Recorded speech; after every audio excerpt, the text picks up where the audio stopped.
Graça e paz, irmãos. Seja bem-vindo mais uma vez, que é a nossa programação online, a nossa EBD, que agora é um culto de ensino da Palavra de Deus. A gente vai continuar no livro Vida Centrada no Evangelho.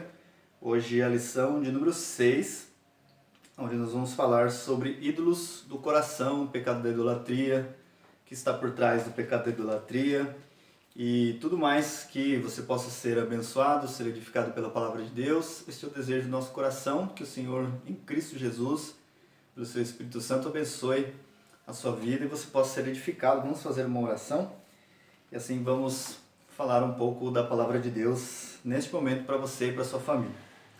Ó Senhor, Deus e Pai, no precioso e bendito nome de Jesus, nós oramos pelo esclarecimento, Senhor, da Tua Palavra que é luz, Tua Palavra que é lâmpada para os nossos pés, Tua Palavra, Senhor, que neste mundo de muita confusão, de muitas dificuldades e lutas, é aquela, Senhor, que sempre nos anima, nos consola, nos ensina o caminho que devemos seguir e nos mostra a Tua vontade. Abençoa a Tua igreja, Senhor, assim nós pedimos, oramos e Te agradecemos. No precioso e bendito nome de Jesus. Amém. Bom, como eu havia falado, o tema da lição hoje é ídolos do coração. Já é a sexta lição de número 6.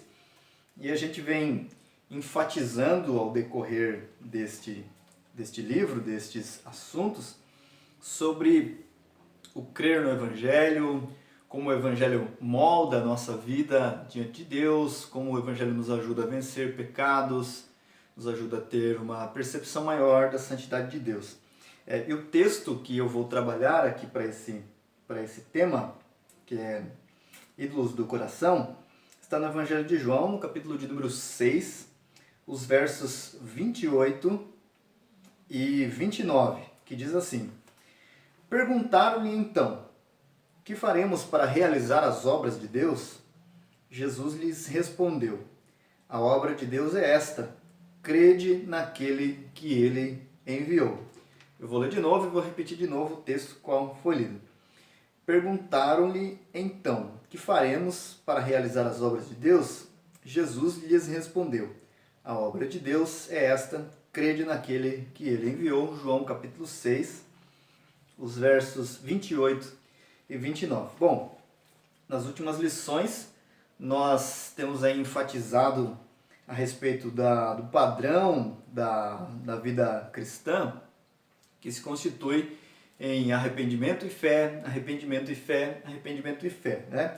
Vou fazer aqui uma reprise, vamos dizer assim, vamos relembrar aquilo que eu já comentei, e outros irmãos, assim como o Eduardo e o Dudu já comentaram, que é o seguinte: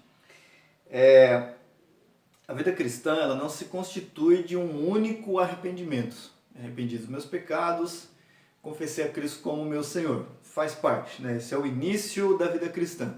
Mas a vida cristã, ela é neste passo, neste caminho, sempre, todos os dias. Se você olhar a oração do Pai Nosso, você vai ver: Pai Nosso que estás nos céus, santificado seja o teu nome, venha o teu reino, o pão nosso de cada dia nos dai hoje. Jesus está ensinando-nos a orar pelo pão diário, pela provisão diária. E também falando sobre o perdão. Se o pão é diário, a oração é diária, o arrependimento também deve ser diário, né? Então, nós aprendemos isso faz parte da vida cristã, arrependimento e fé, arrependimento e fé.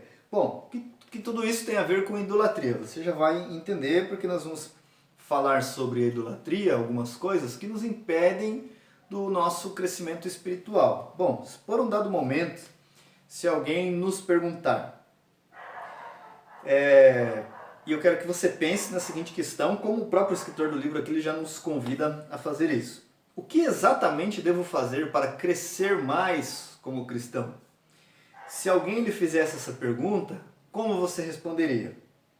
Você sugeriria alguma disciplina espiritual básica, como por exemplo, ler a Bíblia, orar, fazer amizades cristãs, arrepender-se do pecado ou aprender teologia?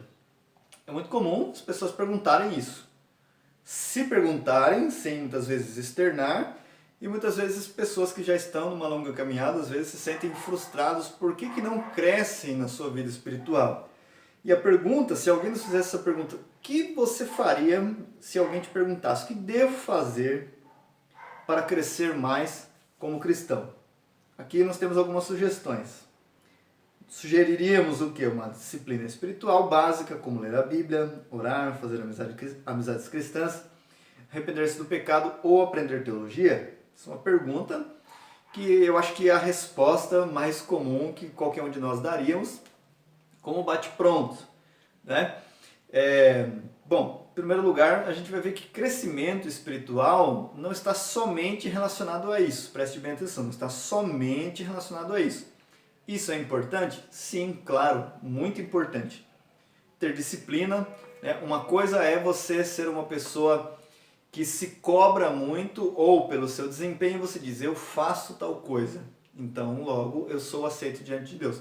Outra coisa é você ter uma disciplina que o ajuda a crescer espiritualmente. Então isso é importante? Sim, logicamente que isso é importante.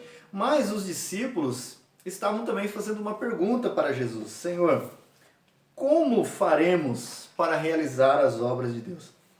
E Jesus lhes responde, a obra de Deus é esta, crede naquele que ele enviou.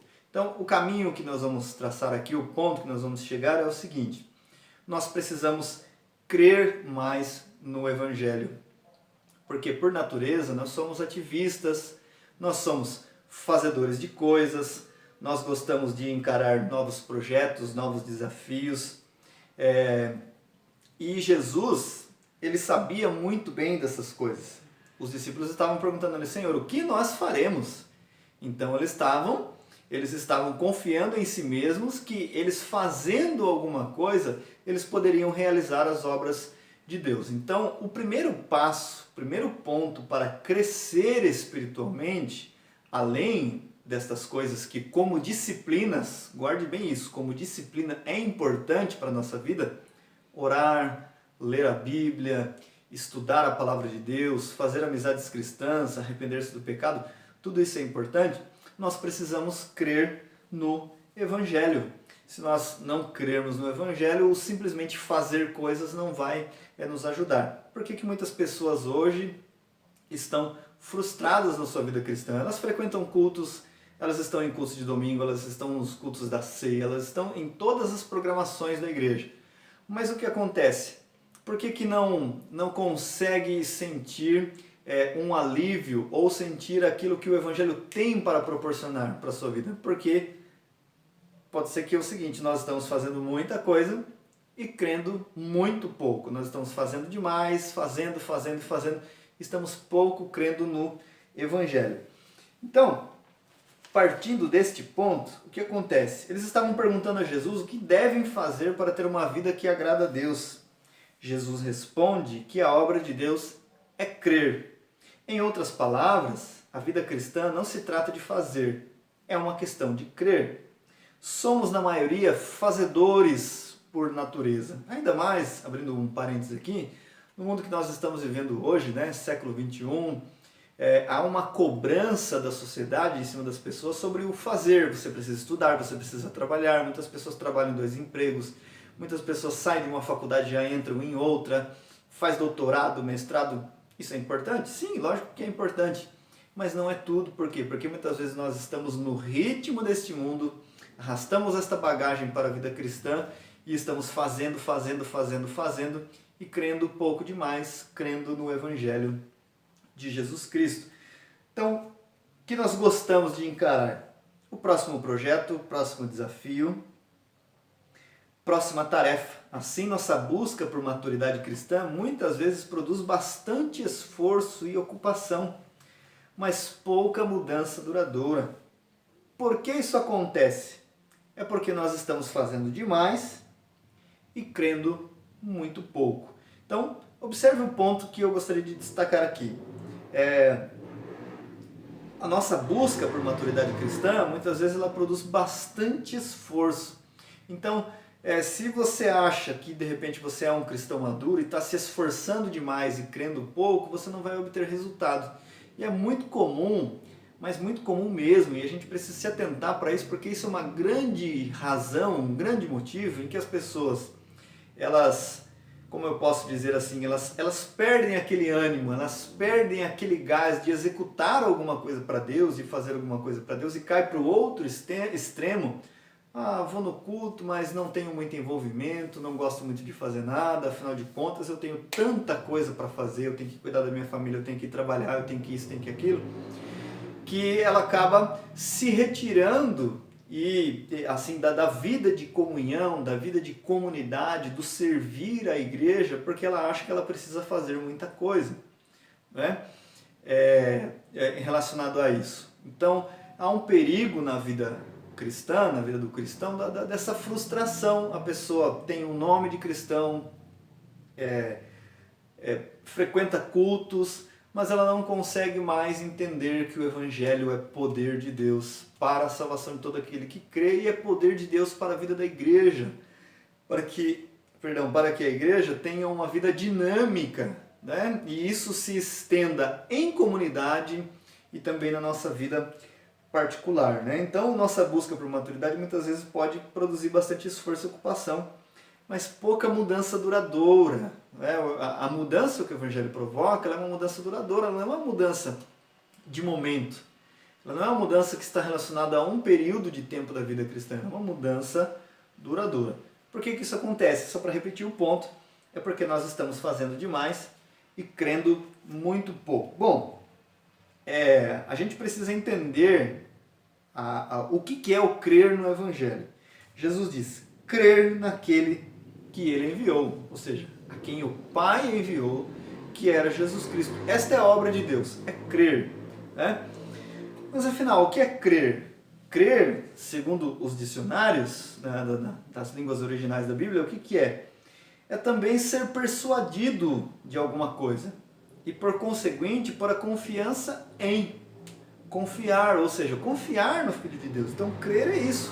Além do crer que você vai encontrar lá em Romanos, quem crê no Senhor Jesus Cristo será salvo, aquele crer tem uma conotação de uma obrigação legal. É como se eu assinasse um documento.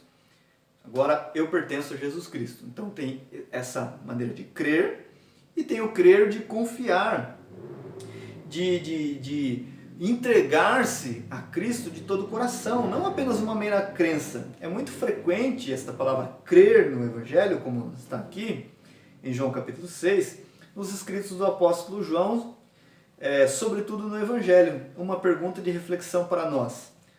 Cremos naquilo que cremos? Parece uma pergunta meio sem sentido. Mas a questão é, se dizemos que cremos no Evangelho, de fato nós cremos no Evangelho?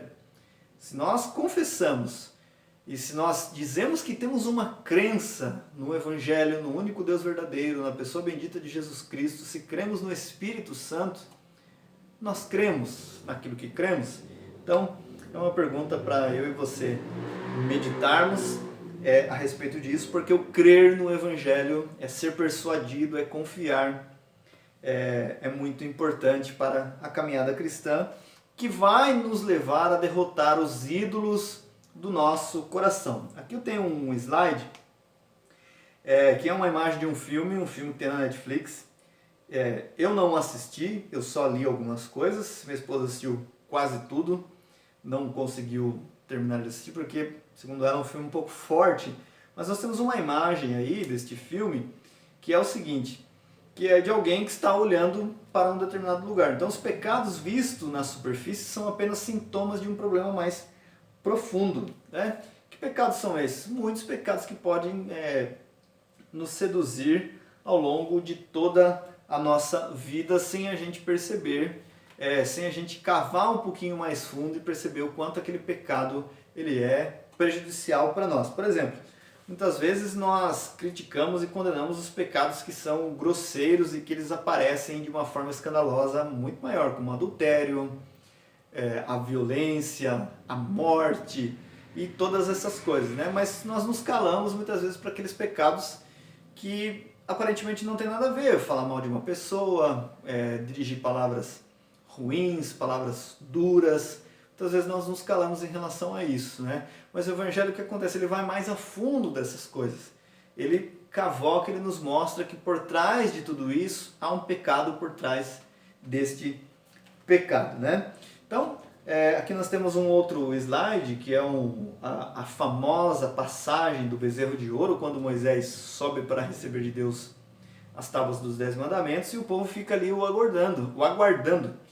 E o povo começa a murmurar, falando que Moisés estava reclamando, estava demorando, aliás, e então surge o bezerro de ouro, aonde é dito para o povo: eis aí o seu Deus que o tirou da terra do Egito. E a Bíblia diz que este povo começou a dançar, começou a se prostituir, e a prostituição ela tem duas conotações, tanto a física quanto a espiritual. Por quê? Porque um Deus criado à nossa imagem, ele nos deixa fazer aquilo que ele quer. Por isso que quando você olha no Antigo Testamento, principalmente ali depois do resgate, né, do povo do Egito, que Deus tira o povo do Egito com todas aquelas pragas, atravessa ali o Mar Vermelho e Deus começa a dar mandamentos, eles precisavam conhecer quem era Deus. E por que Deus disse muito não façam isso, não façam aquilo outro? Porque, primeiro, pelo direito de propriedade do Deus que salva, ele tem o direito de estabelecer as regras que ele quer. Deus salvou amorosamente, graciosamente, a gente precisa entender isso. Então Deus não deu leis, Deus não se mostrou como Deus à toa e disse não por qualquer coisa. Ele disse não porque ele sabia que os padrões, que se o povo seguisse os seus próprios padrões, deixados à sua própria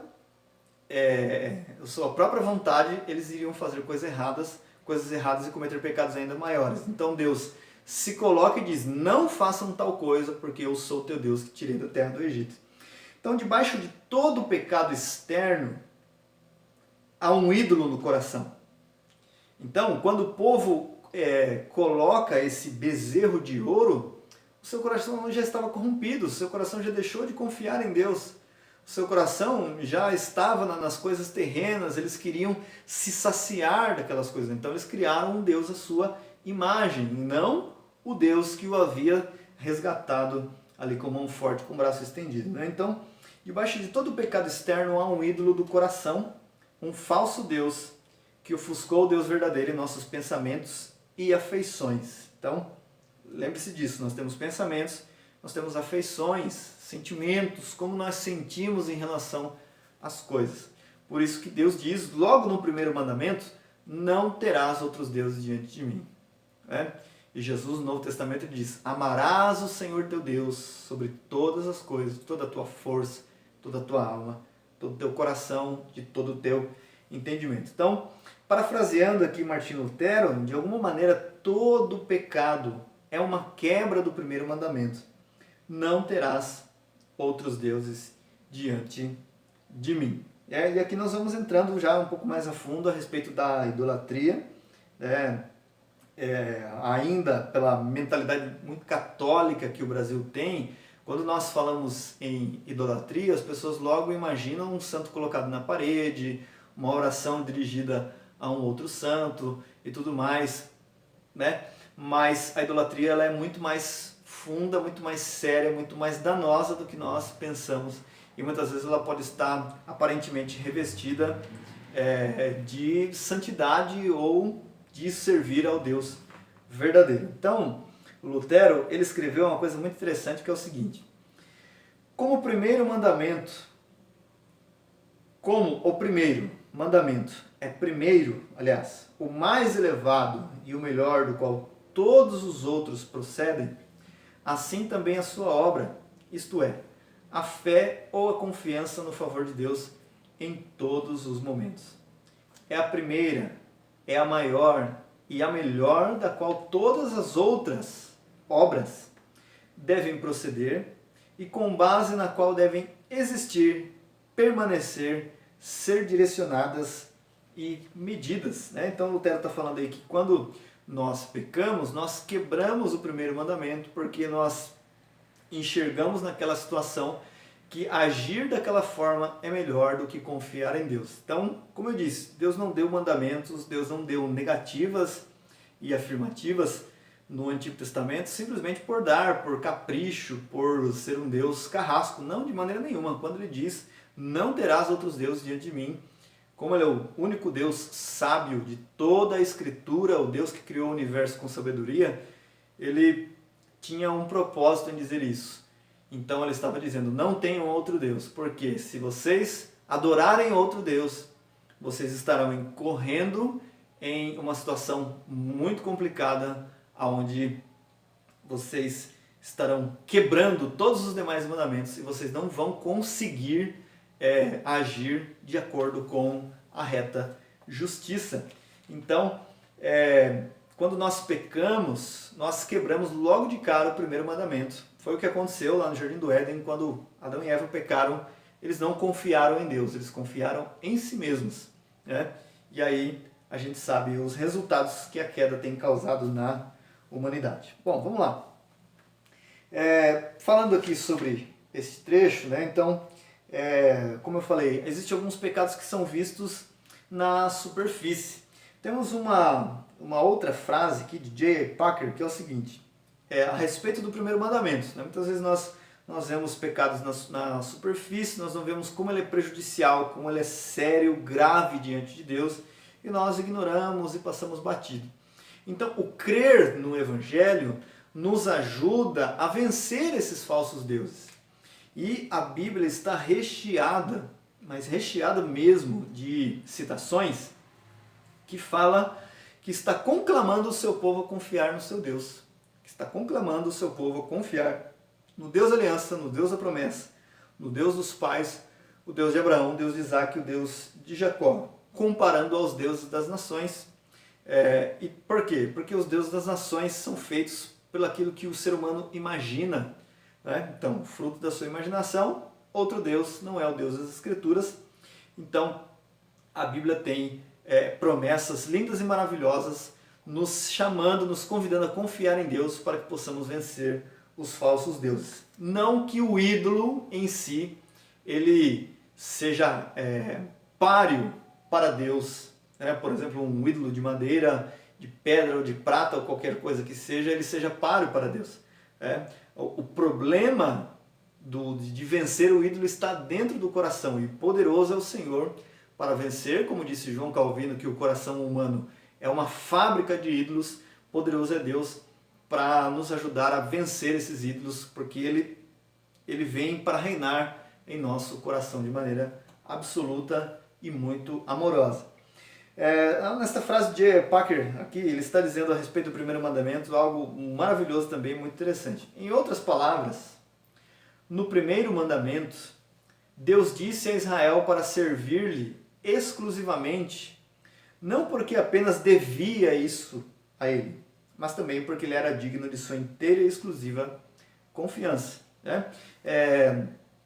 Deus chama a Israel, chama o seu povo para servir, não porque está devendo, porque Deus os resgatou, não, mas para colocar nele a sua confiança, porque ele é digno de inteira e exclusiva confiança. O resumo deste pequeno trecho, ou o resumo de tudo isso que nós já falamos, ou melhor, o resumo do trecho aqui da fala do Packer é o seguinte, é que Deus nos é suficiente, né? Aquele jovem rico que se retirou diante de Jesus entristecido porque ele tinha muitas posses, o seu coração estava preso nas riquezas.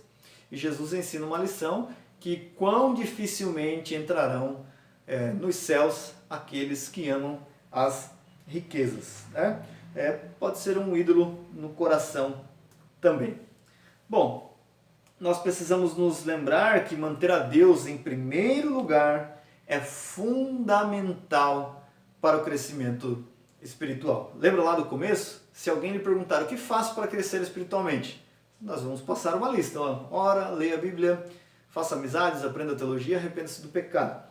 Mas a chave para crescer, que eu acho que isso é a pergunta de muitas pessoas, né? A pergunta de muitos cristãos que estão dentro da igreja já há um bom tempo, que estão inseridos em uma comunidade, a pergunta é, por que eu não cresço espiritualmente? Ou talvez não se perguntam porque já estão acomodados, né? E muitas vezes o seu coração pode estar dominado por outros ídolos sem que ele perceba.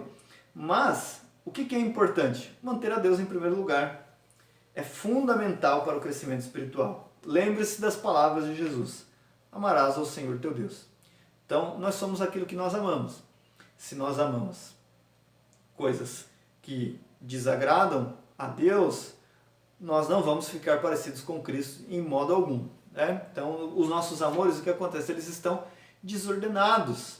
E Jesus, quando ele vem para colocar o homem em uma ligação com Deus, se colocando como o caminho, a verdade e a vida, ele insistentemente diz: ame ao Senhor teu Deus. Porque o ser humano vive amando e amando um monte de coisa, riquezas, fama, poder, orgulho e por aí vai. A lista é grande, já é sabida de todos nós, né? Então, manter a Deus em primeiro lugar é fundamental para o crescimento espiritual. Vamos nos lembrar das palavras do próprio Cristo, que disse: amarás ao Senhor teu Deus de todo o teu coração. Bom, vamos lá. A gente vai fazer aqui uma análise, né? E aí nós temos uma chave para a transformação conduzida pelo Evangelho. Lembre-se, crer no Evangelho. Não é só fazer, é crer. Um carcereiro, lá em Atos 16, saiu desesperado diante dos apóstolos. O que eu faço? Olha só a pergunta. Isso é natural do ser humano. O que eu faço para me salvar? E eles respondem: creia no Senhor Jesus e será salvo tu e tua casa. A chave para a transformação conduzida pelo Evangelho está em aprender a se arrepender do pecado por trás do pecado. Depois nós vamos fazer um estudo de caso aqui do que está por trás de cada pecado. Ou seja, a idolatria profundamente enraizada e a incredulidade que motivam os nossos pecados. Bom, de repente você pode se perguntar, né? Como que eu faço para vencer a incredulidade? É crendo nas promessas de Deus.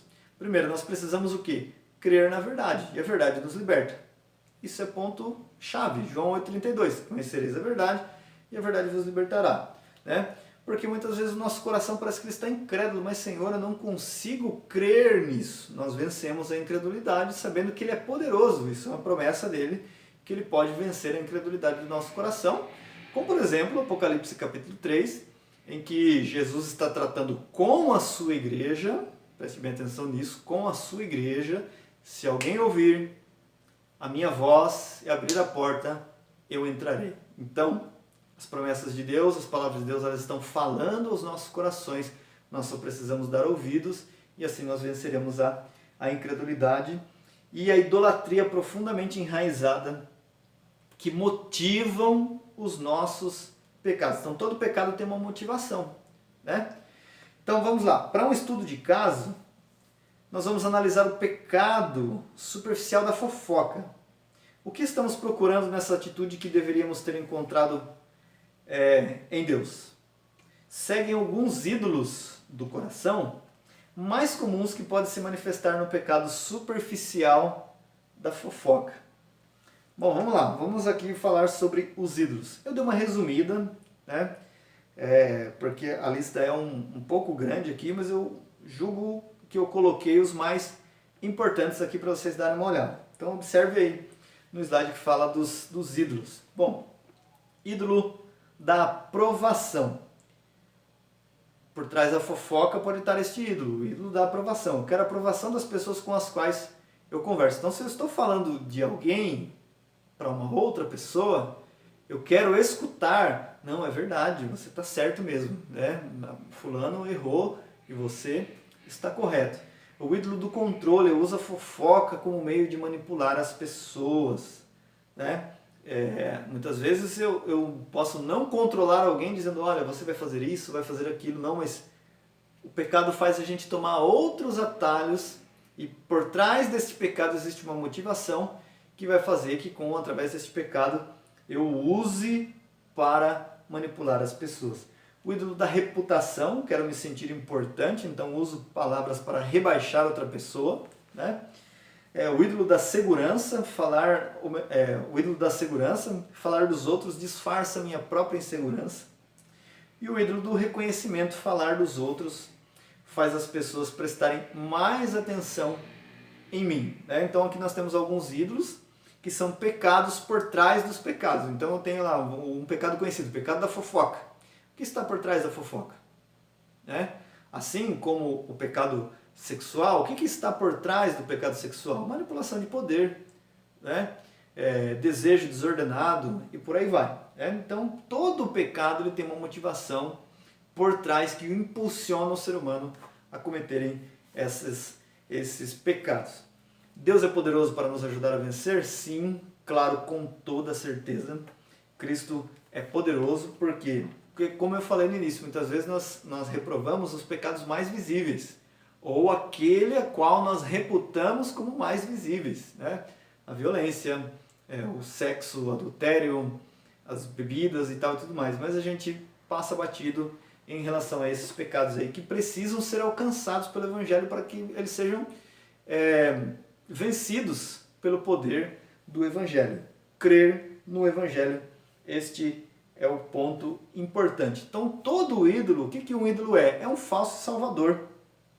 E falso salvador, ou falsos salvadores, eles promovem falsos evangelhos.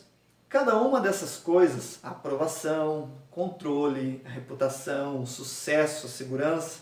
Aqui, né, eu estou falando sobre os outros pontos, os quais eu disse que no slide anterior eu resumi, mas tem mais, né? Então, reputação, sucesso, segurança, prazer, conhecimento, reconhecimento, respeito, é algo que já temos em Jesus por causa do Evangelho. Então, vamos lá. Vamos aqui, para cada promessa do Evangelho, ou melhor, para cada pecado, uma promessa do Evangelho. Aprovação. Em Cristo nós somos aprovados por Deus. Por quê? Por causa de Cristo Jesus, da sua perfeita justiça, Deus olha para nós e agora Ele sente prazer em nós. Controle. Eu não preciso estar no controle de todas as coisas. Deus está no controle de todas as coisas. Eu não estou no centro. Eu não preciso controlar. Deus é poderoso para controlar. Reputação. A pessoa pode ter uma vida de pecado a vida inteira. A partir do momento que ela se arrependeu e depositou a fé em Jesus Cristo, ela é considerada justa diante de Deus. Embora tudo aquilo que ela fez possa parecer má, mas ela pode ter um céu de glória garantido para a sua vida, né? O sucesso, Deus não nos chamou para fazer sucesso, Deus nos chamou para sermos fiéis. Então nós nos livramos dessa questão de querer fazer sucesso, porque agora nós almejamos a glória do seu nome. A segurança que nós sentimos na pessoa bendita de Jesus Cristo, nós sentimos no Evangelho, a segurança que apesar dos nossos pecados, Cristo nos ama e nos dará também, como diz Romanos 8, capítulo 31, com Ele todas as coisas. Se Deus é por nós, quem será contra nós, né? Então, só para você ver que para cada pecado, o Evangelho pelo qual nós podemos vencer. Então, tudo isso nós já temos no Evangelho. E aí fica a pergunta de Jesus, ou melhor, a pergunta dos discípulos para Jesus: o que faremos para realizarmos as obras de Deus? A resposta de Jesus é: creia naquele que Ele enviou, né? Bom, partindo daí, a gente consegue identificar os ídolos. Quais são os nossos ídolos? Ah, meu irmão, mas eu já saí do catolicismo já faz uns 20 anos. Eu não tenho parte nesse negócio, eu passo perto de uma igreja católica, eu até me arrepio, porque eu tenho nojo daquelas coisas. Não, não é isso. Quais são os nossos ídolos particulares? Uma boa maneira de identificar isso é fazer algumas perguntas. O que eu amo? No que eu confio? Ou do que eu tenho medo? Essas são perguntas que farão nós identificarmos quais são os nossos ídolos, os ídolos que estão dentro do nosso coração. Por exemplo, se eu tenho medo de ficar solteiro, estar em um relacionamento provavelmente é meu ídolo. Por quê? Porque isso me promete salvar do inferno na vida de solteiro. Isso é um exemplo. Provavelmente é meu ídolo, né? Porque ele está me dando uma promessa, ou seja, eu estou crendo nessa promessa que não existe, que isso pode me livrar da vida de solteiro. Se confio em ter o suficiente para o meu sustento, então a estabilidade provavelmente é meu ídolo. Eu amo conforto, né? Eu tenho medo, né? E principalmente não é um modo de dizer, mas assim, Em cada época que acontece alguma coisa que assusta a humanidade, você vê as pessoas manifestando essas reações. Mas e agora? E se eu ficar sem emprego? Né? E isso pode bater na nossa porta. Poxa vida, se eu ficar sem emprego, como vai fazer? Deus continua sendo o mesmo. Né? Não é com a força do nosso braço que nós vamos conseguir sustento para a nossa família, porque a provisão vem de Deus. Né? Nós trabalhamos confiando na provisão do Senhor. Se Deus não nos prover, de nada nos adiantará. Né? Se amo ordem e estrutura, o controle provavelmente é meu ídolo. Então eu gosto de estar controlando, porque eu quero tudo organizado, eu quero assim. Não é uma desculpa para você ser uma pessoa desorganizada, ou eu ser uma pessoa desorganizada. Mas é necessário realmente agir dessa forma? Ou eu confio de que Deus está no controle de todas as coisas? Se eu confio que Deus está no controle de todas as coisas, então eu posso me organizar sabendo que o resultado é Deus, é quem vai dar. Né? Então, um ponto muito importante nessa identificação dos ídolos é o seguinte, que é possível nos arrependermos de pecados superficiais pela vida inteira, sem nunca investigar as questões mais profundas do nosso coração, que estão por trás deles. Fica uma pergunta aqui para nós. Você já parou em determinado momento da sua vida, sozinho, sem ninguém, sem a sua esposa perto, sem seus filhos, sem ninguém? E você já se perguntou, eu confio realmente em Deus? Ou eu confio nos ídolos? Ou eu confio no dinheiro? Ou eu confio na boa estrutura? Ou eu confio na minha habilidade de fazer coisas? Né? Será que temos pensado de uma maneira mais profunda a respeito do nosso coração? Ou estamos confiando no nosso coração de maneira aberta, seguindo nossos instintos? Até quando alguém que não é cristão, não, siga o seu coração, não é verdade, eu tenho que ser feliz mesmo, eu tenho que me dar bem. Meu irmão, isso são falsos salvadores que promovem falsos evangelhos. Né? Isso não vão nos levar a lugar nenhum.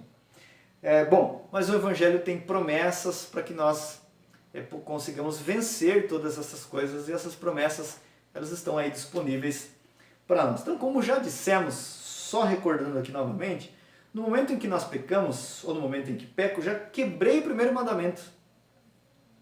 Um ídolo tomou o lugar de Deus em minha alma. Em vez de confiar em Deus, estou confiando naquele ídolo para ser o meu salvador. Preciso então fazer o quê? Praticar o evangelho.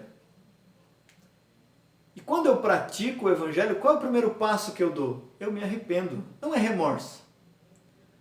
Puxa vida. Isso é um passo importante? É um passo, é sentir. Né? Mas o arrepender-se é sentir uma dor, sentir um pesar. Mas o arrepender-se é o quê? Eu sinto a dor, eu sinto o pesar.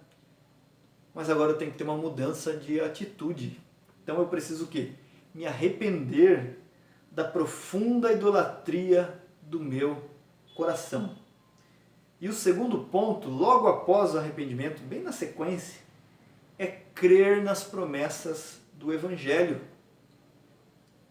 E aí eu pergunto novamente, você crê naquilo que você crê? Responda você mesmo, né? Crendo nas promessas do Evangelho, que quebram o poder dos meus ídolos particulares. Isto é, voltando minha mente para essas promessas. E para a gente partir aqui já para o nosso final, você vai ver um slide aí com a imagem do Narciso. Né? Esse é um mito da Grécia, em que fala que este homem ele se apaixonou por si mesmo. Então na imagem aparece ele olhando, né, no espelho, que era a água, olhando para si mesmo, apaixonado por si mesmo. Né? E isso é um pecado comum, pecado frequente na vida do ser humano, que é o quê? Ele estar em si mesmado. Ele só pensa nele, ele não pensa nos outros. Né? Então é o pecado do orgulho. Por que coloquei essa imagem? Qual é o fundamento? Qual é o propósito? É que nós não podemos ver o nosso próprio rosto. Você não consegue se enxergar, você precisa de um espelho. Né? E qual é o ponto? Nós precisamos uns dos outros para ver o nosso pecado de forma nítida e lidar com ele honestamente. Por isso que Deus, ele nos deu uma igreja, ele estabeleceu uma igreja, porque não existe cristianismo sozinho, não existe cristianismo em que a pessoa viva só, sem se relacionar com seus irmãos, para que ele possa enxergar as suas falhas, né? Não somente enxergar a falha do irmão, mas enxergar as suas próprias, enxergar quanta idolatria existe no seu coração. Bom, nós falamos tudo isso e o escritor aqui ele coloca um ponto interessante. Esse exercício, em termos abstratos, né, que você não pode pegar, ou seja, só falando, ele pode ser muito mais difícil quando você pensar a respeito do seu próprio pecado. Portanto, reserve um tempo para o quê? Identificar os seus pecados superficiais mais frequentes. Todos nós temos uma tendência pecaminosa. E porque nós temos tendência X, nós condenamos a tendência Y. Ah, mas eu não faço tal coisa. Isso é um problema, né? Se eu faço X, mas não faço Y, mas eu faço X e condeno quem faz Y, eu também estou numa situação muito complicada. Então nós precisamos uns dos outros. E quando nós dizemos nós precisamos uns dos outros, nós precisamos de pessoas amigas, francas, que nos ajudem a olhar para o Evangelho de Jesus Cristo. Não de apontamento. Meu irmão, eu acho que o ponto não é esse, isso não agrada a Deus. Quantas vezes já aconteceu de estar conversando com uma pessoa, a pessoa fala, puxa, mas eu não tinha parado para pensar nisso, né?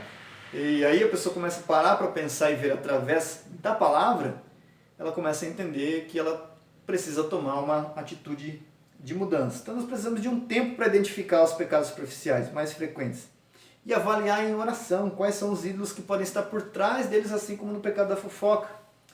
Segundo, primeiro, reservando um tempo, aliás, nós podemos identificar. O segundo, nós oramos e confessamos a Deus que pode nos ajudar, que nos dá graça e nos dá misericórdia. Eu quero ler aqui um texto, 2 Coríntios capítulo 5, rapidinho. Diz assim, vamos lá. 2 Coríntios capítulo 5, verso 17, diz assim, portanto, se alguém está em Cristo, é nova criação, as coisas velhas já passaram e surgiram coisas novas.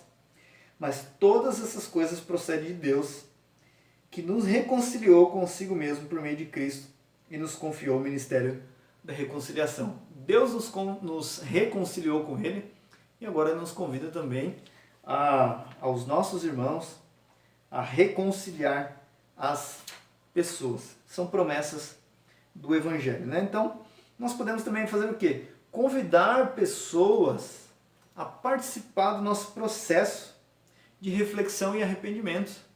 Muitas vezes nós nos fechamos numa bolha e nos blindamos e achamos que nós podemos resolver as coisas sozinhos. Nós precisamos de um irmão, de alguém de confiança, falar assim, irmão, eu tenho dificuldade com tal coisa, estou abrindo meu coração aqui, eu preciso de ajuda. Você pode me ajudar? E essa pessoa pode te ajudar e ela pode participar do seu crescimento e crescer junto com você. Que coisa boa que o Evangelho nos proporciona, né? Como um escritor expressou, você não pode ver o seu próprio rosto. Nós precisamos uns dos outros para ver nosso pecado de forma nítida e lidar com ele honestamente. Se nós lidamos com o nosso pecado honestamente, nós não maquiamos, não escondemos, nós temos mais facilidade de vencer. E para encerrar aqui a lição, o tema nos diz o seguinte, que o arrependimento e a fé não são passos no caminho. Você está na caminhada, isso é passo no caminho, arrependimento e fé. Eles são o caminho. É isso que nós devemos fazer para poder crescer no Evangelho. E a obra de Deus é crer naquele que Ele enviou, crer que Cristo é mais poderoso do que os ídolos, que Ele vence a dureza do nosso coração, a iniquidade do nosso coração, nossa falta de justiça, vence a nossa falta de disposição de buscá-lo, sabia disso? Ele vence a nossa falta de disposição quando nós analisamos o nosso estado e dizemos, Senhor, eu preciso te buscar. Se você olhar no Salmo 27, o salmista diz assim, Senhor, tu disseste, buscai o meu rosto. E o salmista responde, Senhor, buscarei o teu rosto. Está lá no Salmo 27, você pode conferir, né? Então, primeira carta de João, no capítulo 5 e o verso 21, João encerra com uma pequena frase, mas que diz muita coisa, que é: filhinhos, guardai-vos dos ídolos. Não só aqueles ídolos grandes, enormes, que nós conseguimos enxergar, mas os ídolos que estão dentro do nosso coração e que cada vez pode nos afastar para longe de Deus ou não experimentar uma mudança profunda, uma mudança duradoura que o Evangelho tem a nos proporcionar. Meu irmão, que Deus abençoe sua vida, que você tenha meditado na Palavra de Deus e que ela penetre no seu coração, faça aquilo que eu não posso fazer, porque eu creio que a Palavra de Deus ela é poderosa. Deus abençoe sua vida e até a próxima, se Deus quiser.